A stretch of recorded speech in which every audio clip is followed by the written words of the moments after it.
ये एक Hollywood movie है। आप अपनी आइडेंटिटी से कितना भी बचना चाहो पर लास्ट में आपको एक कॉटअप कर ही लेती है। मूवी में बहुत अच्छा मैसेज हमें दिया गया है, तो डायरेक्टली स्टार्ट करते हैं। मूवी के लास्ट में सब कुछ चीजें मैं आपको डिटेल में समझाऊंगा, तो प्लीज इस वीडियो को लास्ट तक देखिएगा।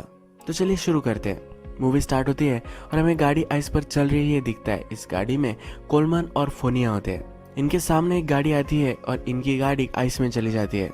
अब मूवी फिर से फ्लैशबैक में स्टार्ट हो जाती है। ये जो स्टोरी है ये हमें एक राइटर बता रहा है जिसका नाम होता है नेथन। नेथन के बारे में जैसे मूवी प्रोग्रेस होगी वैसे हम और भी जानेंगे। ये स्टोरी है कोलमन के बारे में। ये अमेरिका में पहला जू डीन था। जिस स्कूल का वो डीन होता है, इस स्कूल को बहुत आगे लेकर गया होता है। ये सब डिसिप्लिन के दम पर उसने किया होता है। अब नेक्स्ट सीन में हमें दिखता है कि वो अपने क्लास में पढ़ा रहा होता है। पढ़ाने के बाद वो प्रेजेंट ही लेता है। इसमें कुछ लोग गायब होते हैं। ये इन लोगों को स्पूक्स बुलाता है। स्पूक्स का मतलब घोस्ट। ये कभी भी इसे दिखते नहीं, तो इस कंटेक्स्ट में वो उन्हें घोस्ट पुकारता है। नेक्स्ट हमें दिखता है कि कोलमन पर इंक्वायरी बैठी हुई होती है। जिन बच्चों को इसने स्पूक्स बुलाया था ये निग्रो थे। ये कमेटी उसे कह रही होती है कि तुमने उसे स्पूक्स बुलाया है। निग्रो को स्पूक्स बुलाना ये गलत होता है। अगर डिक्शनरी में देखा जाए तो स्पूक्स का मीनिंग बैक पीपल होता है और ये कहना गलत होता है। कोलमन रेसिस्ट है, इस वजह से उसे अब वो निकालने वाले होते हैं। कोलमन इसे रेजिस्ट करता है, उसे समझाता है कि ये कैसे हुआ था, पर कोई भी उसका मानता नहीं। कोलमन का एक निग्रो ही फ्रेंड होता है जिसने उसे जॉब दिया होता है, फिर भी इसके साइड से ये खड़ा नहीं होता। इसे कोई भी अब हेल्प नहीं कर रहा था। कोलमन अब अपने कॉलेज से रिजाइन कर देता है और घर पर आता है। उसकी वाइफ उसे पूछती है कि क्या हुआ क्या है। ये जब सब कुछ उसे समझाता है तो उसकी वाइफ और भी उस पर चिढ़ जाती है। कोलमन के जो सब फ्रेंड्स थे इनके बारे में पूछती है। इसे शौक लगता है कि कोलमन के कोई भी फ्रेंड ने उसे हेल्प नहीं की थी। कोलमन ने ही इन सब को हायर किया था, पर ये सब इसके खिलाफ हो चुके हैं। अब ये स्कूल पर केस वगैरह डालने वाले थे, पर कोलमन की वाइफ को यह सहा नहीं जाता। उसे हार्ट अटैक आ जाता है और वो वहीं मर जाती है। इसके बाद हमें दिखता है कि बहुत सारा टाइम गुजर जाता है। कोलमन जहाँ रहता है तो उसके पास ही वुड्स में नेथन भी रहता है। नेथन एक राइटर था। उसका डिवोर्स हो जाने के बाद वो वुड्स में आकर रहता है। कोलमन अकेला महसूस करता है तो उसके पास वो आ जाता है। नेथन कोलमन का ही स्टूडेंट है। कोलमन आकर उसे कहता है, मुझे पता है कि तुम बुक लिख रहे हो, पर अभी भी तुम्हारी बुक कंप्लीट नहीं हुई है। पिछली बुक्स तुम्हारी बहुत ही सक्सेस थी, पर इस बार तुम अटक चुके हो। कोलमन कहता है कि तुम मेरे बारे में लिख सकते हो। स्कूल के लोगों ने मुझे किस तरह से अक्यूज किया था, इसकी वजह से मेरी वाइफ मर गई। इन लोगों ने मेरी वाइफ का मर्डर किया है। अगर तुम इस बारे में बुक लिखोगे तो लोग इसे इंटरेस्टेड होकर पढ़ेंगे। नेथन कहता है कि मैं फिक्शन लिखता हूँ, इस तरह की बुक्स में नहीं लिखता। वो कोलमन को कहता है कि तुम भी बुक लिख सकते हो, इसमें कोई भी प्रॉब्लम नहीं है। वो उसे बुक लिखने में हेल्प भी करने वाला होता है। कोलमन और नेथन दोनों अकेले ही है, तो इसी वजह से अब ये दोनों फ्रेंड्स बन जाते हैं। ये गेम्स खेलते हैं, ड्रिंक करते हैं, बहुत अच्छी फ्रेंडशिप इनकी हो जाती है। नेथन फिर उसके बारे में हमें बता रहा होता है। यहाँ हमें पता चलता है कि नेथन को कैंसर है। उसका कैंसर कभी वापस आ सकता है, तो इसी वजह से वो सब दुनिया से दूर यहाँ एक वुड्स में आकर रह रहा है। उसे सब लोगों के एक्सपेक्टेशन से दूर रहना होता है। अब 2-3 महीने गुजर जाते हैं और कोलमन ने अपनी बुक कंप्लीट कर ली होती है। उसे लगता है कि बहुत ही घटिया बुक है, इसमें वो पागल आदमी की तरह लग रहा है, तो ये बुक वो नेथन के पास ला कर देता है। ये कहता है कि अगर तुम इसे फिर से अच्छे से लिखोगे तो अच्छी सी बन सकती है। इस बुक में उसने अपने लव लेटर्स भी ऐड किए होते हैं। इन 1948 में जब कॉलेज में था, उस दिन के ये लव लेटर्स थे। वो एक लड़की से प्यार करता था। अब कोलमन की जो लव स्टोरी है ये हमें दिखाई जाती है। जिस लड़की से वो प्यार करता था इसका नाम स्टीना था। स्टीना और ये दोनों लाइब्रेरी में मिले थे। उसके बाद कोलमन उससे बात करने लग गया और अपने रूम में उसे इनवाइट किया। कोलमन को फाइट करना अच्छा लगता है, ये उस स्टीना को कहता है। कोलमन कहता है कि मुझे मिस जज मत करो, ये कुछ स्ट्रेंथ के बारे में नहीं है। फाइटिंग जो होती है, कौन कितना स्मार्ट है इसके बारे में होती है। स्टीना कहती है, तुम्हें क्या लगता है कि मैं अच्छी बॉक्सर बन सकती हूँ? कोलमन इसके लिए हाँ कहता है। ये उसे बॉक्सिंग कैसे करनी है ये उसे सिखा रहा होता है। इन दोनों में नजदीकियां बढ़ जाती है और एक दूसरे के साथ ही इंटीमेट हो जाते हैं। अब हमें फिर से प्रेजेंट दिखाया गया है। कोलमन और नेथन रात में बातें कर रहे होते हैं। कोलमन नेथन को कह रहा होता है कि मुझे कभी मरना नहीं है। मरने की आइडिया मुझे बहुत ही घटिया लग रही है। कोलमन का आज मूड बहुत ही अच्छा होता है। वो ग्रामोफोन पर एक म्यूजिक लगाता है और वो नेथन के साथ डांस करने लग जाता है। कोलमन आज बहुत ही ज्यादा ही खुश होता है, तो नेथन पूछता है कि हो क्या रहा है। कोलमन कहता है कि मेरा अफेयर चल रहा है। आजकल मैं 34 इयर्स की औरत के साथ हूँ, उसे जिंदगी के बहुत ही मजे आ रहे हैं। नेथन पूछता है कि तुम उससे मिले कैसे। कोलमन फिर बताता है कि वो उससे कैसे मिला था। कोलमन एक स्टोर में कुछ खरीद रहा था, उसे वहाँ फोनिया मिली थी। उसने फोनिया को नोटिस किया था और उसके बाद वो वहाँ से चला गया था। आगे वो आ गया तब उसे पता चला कि फोनिया की गाड़ी बंद पड़ चुकी है। उसे लिफ्ट उसने दी। फोनिया क्या करती है, जब उसके बारे में वो पूछता है तो फोनिया कहती है कि वो मिल्क डेयरी में काम करती है। इस डेयरी पर ही कोलमन उसे छोड़ रहा होता है। जब उसे फ्री टाइम मिलता है तो कोलमन के ही कॉलेज में वो जेनिटर का काम करती है। कोलमन जब उसे घर छोड़ देता है तो पूछती है कि क्या तुम्हें अंदर आना है। कोलमन कहता है कि मेरी वाइफ मर जाने के बाद मैं किसी भी औरत के पास नहीं आया हूँ। फोनिया कहती है कि तुम अगर सिंपैथी ढूंढ रहे होंगे तो वो मैं तुम्हें नहीं देने वाली। वो उसके साथ कैजुअल रिलेशनशिप रखना चाहती है। वो फिर गाड़ी से उतर कर अंदर चली जाती है। कोलमन भी जरा सोचता है और ऊपर चला जाता है। ऊपर जाने के बाद फोनिया अपने बेड पर न्यूड सोई हुई होती है। इसके बाद ये दोनों इंटीमेट हो जाते हैं। रात में फोनिया उसे निकल जाने के लिए कहती है। वो कहती है कि पर्सनल नहीं है पर इनकी रिलेशनशिप बहुत ही उसे कैजुअल चाहिए। ये उसे ये भी कहती है कि उसे पता नहीं है कि वो इससे फिर से मिलेगी या नहीं। नेक्स्ट सीन में कोलमन उसे कॉलेज से लेने के लिए जाता है। कॉलेज में कोलमन की कलीग होती है, ये वो देख लेती है। रात में जब ये दोनों इंटीमेट हो जाते हैं तो कोलमन उससे पूछता है तुम्हारे माइंड में चल क्या रहा है। फोनिया उससे कहती है कि मेरे माइंड में मत घुसो, हमें रिलेशनशिप सिर्फ कैजुअल रखनी चाहिए। कोलमन मान नहीं रहा होता तो एक क्वेश्चन आंसर करने लग जाते हैं। कोलमन उससे पूछता है एक बूढ़े आदमी के साथ होना ये तुम्हें कैसे लग रहा है। ये थी है कि कोई भी सरप्राइजेस मुझे नहीं मिल रहे, ये इसके लिए परफेक्ट होता है। कोलमन उसे उसकी लाइफ की स्टोरी पूछता है। ये पहले बता नहीं रही थी पर कह देती है। ये बहुत ही अमीर थी। इसके फादर मरने के बाद इसकी मदर ने दूसरी शादी कर ली। इसकी फैमिली में अब्यूज होती थी, इसी वजह से घर छोड़कर चली गई। इसके बाद वो कभी भी एक प्लेस पर नहीं रुकी थी। फोनिया किसी भी चीज़ के बारे में ज़्यादा सोचना नहीं चाहती, इसी वजह से हर जगह से वो भागती रहती है। जहाँ भी उसे जॉब मिल जाए वहाँ वो जॉब कर लेती है। अलग टाउन में वो चली जाती है और इसी तरह से वो जीती रहती है। ये दोनों एक दूसरे के साथ होते हैं। तभी फोनिया को कुछ आवाज़ें सुनाई देती है। ये कहती है कि मेरा एक्स हस्बैंड है, ये आर्मी में था, ये हमेशा मेरा पीछा करता रहता है, ये अब पागल हो चुका है और जब हम मैरिड थे तो मुझे मारा भी करता था। कोलमन से कहता है कि वहाँ कोई भी नहीं है, उसे कोई भी आवाज़ सुनाई नहीं दे रही होती है। नेक्स्ट सीन में फोनिया का एक्स हस्बैंड हमें दिखाई देता है। उसकी इंटरव्यू चल रही होती है। फोनिया को वो मारता था और अब्यूज़ करता था, इसी वजह से मेंटल हॉस्पिटल में अब वो है। उससे एक साइकोलॉजिस्ट बात कर रही है। उसे जब पूछा जाता है कि क्या उसने अपनी वाइफ को कभी मारा था तो इसे वो डिनाई कर देता है। वो कहता है कि कभी भी मैंने उसे हाथ नहीं लगाया था, उसे हमारे बच्चे मिल जाए इसी वजह से उसने ये सब साजिश रची थी। ये केयरफुल नहीं रही और उसने अपने बच्चों को ही मार डाला। इसके बाद कोलमन और फोनिया एक रेस्टोरेंट में आए हुए में दिखते हैं। फोनिया इस रेस्टोरेंट में बहुत ही अनकंफर्टेबल होती है। कोलमन फोनिया को नेथन से मिलाना चाहता है। जब नेथन वहां आता है तो फोनिया उस पर चिढ़ जाती है। वो वहां से गुस्से में ही कार में आकर बैठ जाती है। कोलमन भी उसके पीछे पीछे कार में आ जाता है। फोनिया उसे कहती है कि रेस्टोरेंट बहुत ही फैंसी है, मैं एक जैनिटर हूँ, मैं डेयरी में काम करती हूँ, हम दोनों का कहीं भी तालमेल नहीं है। तुम्हारे फ्रेंड से तुम मुझे मिलवाना चाहते थे पर तुम्हारे फ्रेंड से तुम क्या कहोगे, सबको एक गलत ही लगेगा, कोई भी हमें एक्सेप्ट नहीं करने वाला। फोनिया कहती है कि तुम्हें मुझे अब जाने देना चाहिए। वो उससे ब्रेकअप कर रही होती है। कोलमन उसे कहता है कि मैं नहीं होने दे सकता, मैं तुम्हें छोड़ नहीं सकता। रात में हम देखते हैं कि कोलमन फोनिया के यहाँ सोया हुआ होता है। तभी फोनिया का एक हस्बैंड वहां आ जाता है। फिर यहाँ आकर बहुत ही आवाजें कर रहा होता है, गाड़ी के हॉर्न्स बजा रहा होता है। कोलमन इस पर चिढ़ जाता है और डंडा लेकर बाहर आ जाता है। वो फोनिया को घर लेकर जाना चाहता है। फोनिया ने ऑलरेडी पुलिस को बुलवाया होता है। पुलिस उसे जब लेकर जा रही होती है तो फोनिया को मर्डरर बुलाता है। जब फोनिया और कोलमन अंदर आते हैं तो फोनिया उसके बच्चों के बारे में उसे कहती है। वो अपने बच्चों की चीजें उसे दिखाती है। कहती है कि मेरे बच्चे मर जाने के बाद इन चीजों का मुझे क्या करना है मुझे समझ में नहीं आता। यह बहुत ही दुख में होती है। ये रोते रोते ये सब कुछ कह रही होती है। ये कहती है कि विंटर था और मैंने फायर प्लेस जलाया था, उसकी शील्ड उससे गिर गई थी, इसी वजह से पूरा घर जल गया था, इसमें उसके बच्चे भी मर गए। इसके एक्स हस्बैंड को ये सब पता है, इसी वजह से उसे मर्डरर ही बुलाता है। और नेक्स्ट दिन में हम देखते हैं कि कोलमन को एक लेटर मिलता है। इसमें उसकी एक्स कलीग ने लिखा होता है कि उसे पता है कि वो अब क्या कर रहा है। फोनिया के साथ उसका अफेयर चल रहा है और वो जैनिटर है, वो उसका फायदा उठा रहा है, उस पर एक केस कर सकते हैं, इसे इस लेटर में लिखा होता है। कोलमन फिर उसके लॉयर के पास आया हुआ हमें दिखता है। उसका लॉयर उसे सलाह दे रहा होता है। वो कहता है कि एक जैनिटर है जिसके बारे में तुम्हें कुछ भी पता नहीं है, ये सोसाइटी कभी भी तुम्हें एक्सेप्ट नहीं कर पाएगी, इस रिलेशनशिप में बहुत सारे प्रॉब्लम्स आएंगे और ये वर्थ इट भी नहीं होगा। अगर इस टाउन के लोगों के खिलाफ गया तो इसका जीना वो खराब कर सकते हैं। कोलमन को यह सलाह पसंद नहीं आती, अपने लॉयर को ही फायर कर देता है। अब हमें फिर से यंग कोलमन दिखाया गया है। कोलमन जब फाइटिंग करता था तो उसके प्रोफेसर ने उसे कहा था कि फाइटिंग तुम करते हो तो तुम्हें एक अच्छी सी स्कॉलरशिप मिल सकती है। कोलमन का इंटरव्यू तब होने वाला था तो उसके टीचर ने उसे कहा कि तुम्हारी जो कास्ट वगैरह है ये किसी को भी मत बताना। कोलमन जब घर आता है तब हमें पता चलता है कि कोलमन खुद ही निग्रो है। इनकी फैमिली में कोलमन एक एनोमली है। कोलमन ब्लैक है तो फिर भी इसकी स्किन वाइट है। मूवी के फर्स्ट में हमें बताया जाता है कि ये जू है। जू होने की आइडेंटिटी इसने ले ली है। ये जब घर पर आता है तो ये सब डिनर कर रहे होते हैं।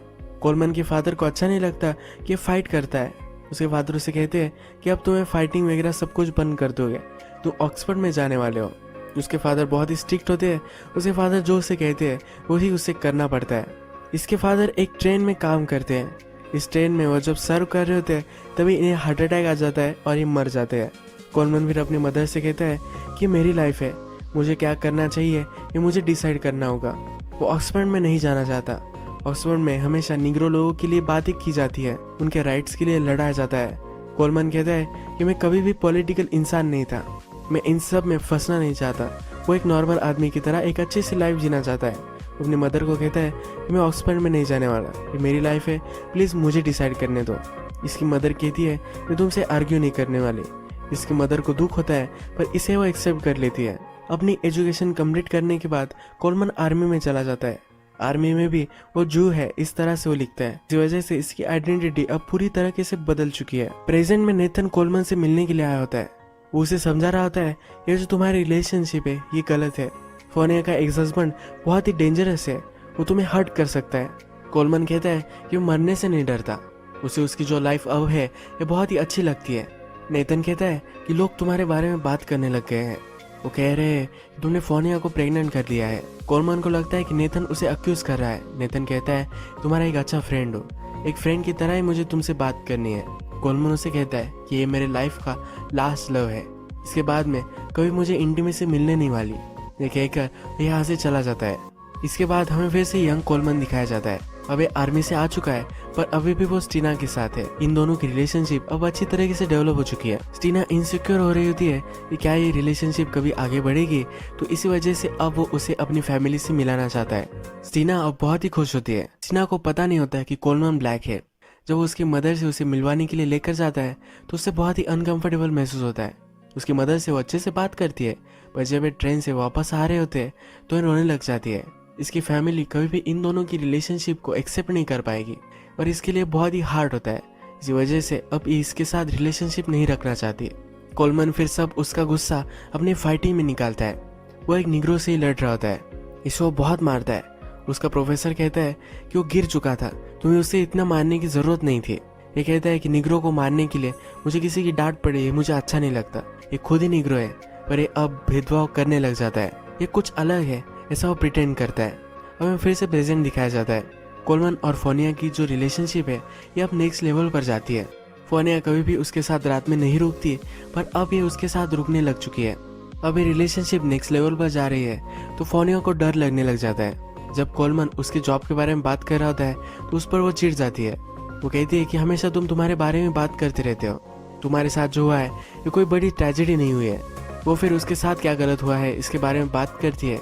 कोलमन से फाइट ले लेती है और वहां से वो चली जाती है। वो रोड से चलती जाती है और एक बर्ड हाउस पर आ जाती है। एक कौवा उसे यहाँ पसंद आता है। इसके बारे में जो वो पूछती है तो शॉप ओनर कहती है इस कौवा कभी भी बाहर उड़ नहीं सकता, ये जब छोटा था तब से एक केज में ही है, इसी वजह से इसे उड़ना कैसे है पता नहीं है। जब बाहर जाता है तो दूसरे कौवे उसे मारने लग जाते हैं। फोनिया इस कौवे से रिलेट कर पाती है। ये कहती है कि जब मेरे बच्चे मर गए थे तो मैंने अपनी मदर को कॉल किया था, उसकी मदर ने उसे पहचानने से इनकार कर दिया था। जिस तरह से कौवा अपनी आइडेंटिटी खो चुका है उसी तरह से अपनी आइडेंटिटी ये भी खो चुकी है। इसे क्या करना है ये समझ में नहीं आता। इसे अब बुरा लगता है।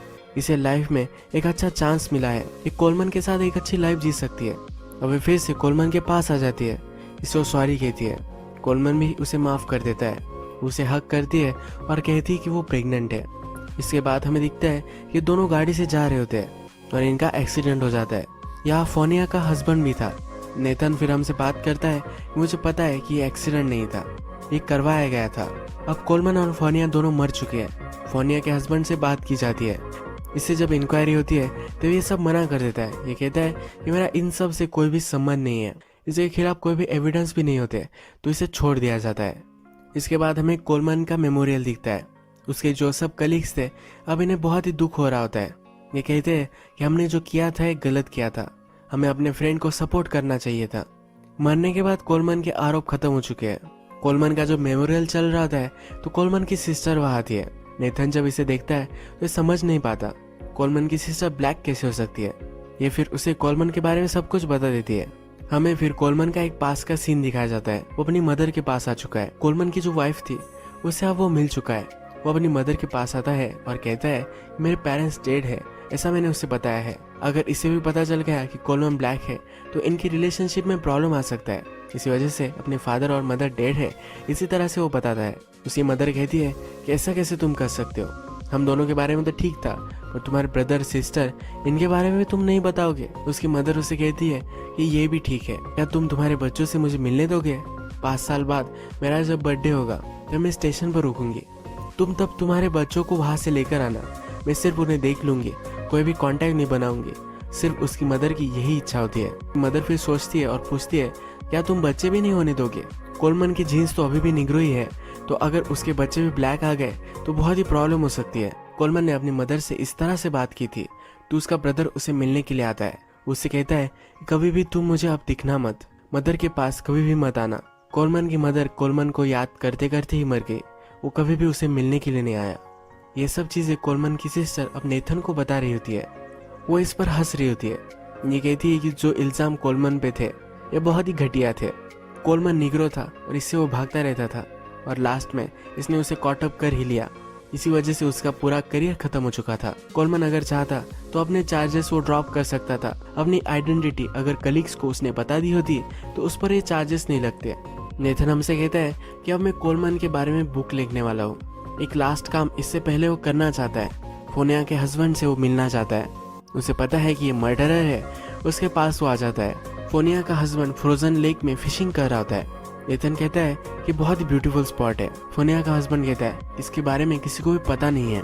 ये अब एक दूसरे से सार्केस्टिकली बात कर रहे होते हैं। फोनिया के हस्बैंड को फिश नहीं मिल रहे होते तो इससे पूछता है कि तुम्हें इसके बारे में कैसा लग रहा है।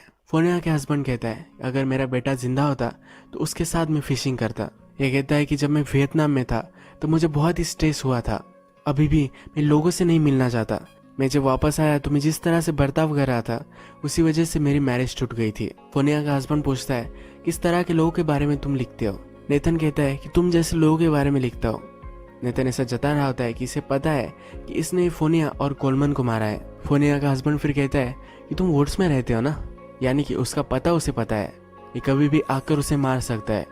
ये फिर उठ जाता है। इसके पास एक आयन का इक्विपमेंट होता है, इससे मैं इस आइस में एक बड़ा सा होल बना सकता हूँ। फिश लाइट देखने के लिए ऊपर आ जाते हैं। इसे मैं फिशिंग करता हूँ। अंदर बहुत ही डार्क होता है, इसी वजह से फिश ऊपर आते हैं। इसका मतलब इसे धमकी दे रहा होता है कि अभी के अभी वो इसे यहाँ मार सकता है। अंदर बहुत ही डार्क है और ये लेक भी फ्रोजन है, तो कोई भी उसकी बॉडी ढूंढ नहीं पाएगा। अब ये कहता है कि ये मेरे फिशिंग करने का सीक्रेट स्पॉट है। अगर तुम तुम्हारे बुक में ये लिखोगे तो सब लोगों को पता चल जाएगा। यानी कि अगर फोनिया का हस्बैंड के बारे में इसने कुछ भी किसी को बताया तो बहुत ही प्रॉब्लम हो सकती है।